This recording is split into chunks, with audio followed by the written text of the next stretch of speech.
हाय दोस्तों, हम case law की सीरीज में आज बात करने वाले हैं सुभाष शर्मा बनाम यूनियन ऑफ इंडिया यानी भारत संघ या 1991। इस मामले का यह क्रक्स था कि न्यायाधीशों की स्वीकृत संख्या बनी रहनी चाहिए। मीन्स अर्थ यह निकलता है कि जैसे कि प्रेजेंट टाइम में स्वीकृत संख्या कितनी है, 34 है, तो सुप्रीम कोर्ट में 34 जज होने चाहिए। मतलब ये निकलता है। तो आइए हम फैक्ट पर नज़र डालते हैं। हर अदालत में बकाया मामलों की एक बड़ी संख्या है, मतलब बहुत ज़्यादा पेंडिंग केसेस हैं, जिससे पूरे देश के लाखों वादियों को विलंब, खर्चे एवं अन्य प्रकार की परेशानियां होती हैं।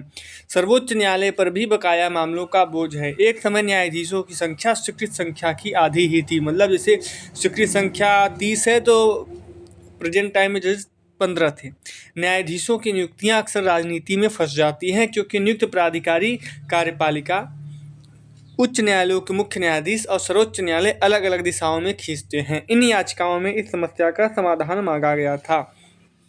तथ्य: याचिकाएं वकील Subhash Sharma, supreme court advocates on record association और बम्बई बार एसोसिएशन के मानद सचिव द्वारा दायर की गई थी। इस अदालत से मांग की थी कि वह केंद्र सरकार को उच्चतम न्यायालय और उच्च न्यायालय में रिक्त पदों का भरने का निर्देश दे। निर्णय: केंद्र सरकार ने तर्क देते हुए याचिका की सुनवाई को चुनौती दी।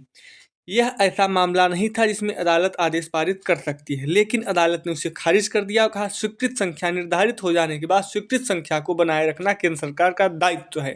मतलब सुप्रीम कोर्ट ने केंद्र सरकार को दायित्व दिया कि अगर आपने जो स्वीकृत संख्या बाई संसद बाई पार्लियामेंट निर्धारित कर दी कि 34 जज होने चाहिए, तो आपकी यह ड्यूटी बनती है कि आप 34 जज वहाँ पर अपॉइंट करें, और सुप्रीम कोर्ट ऐसा पार्लियामेंट को आदेश दे सकती है।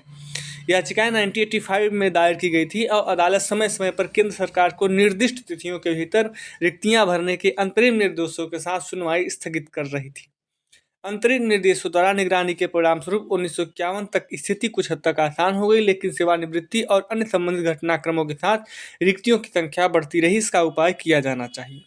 यह निर्णय जजों की नियुक्तियों के विस्तृत पहलुओं की पड़ताल करता है। यह परामर्श प्रक्रिया और न्यायाधीशों की संख्या के निर्धारण में भारत के मुख्य न्यायाधीश की स्थिति पर अपने 1981 के निर्णय से संतुष्ट नहीं था, इसलिए उसने उन 2 प्रश्नों को उच्चतम न्यायालय के 9 जजों की पीठ को पुनर्विचार के लिए भेज दिया।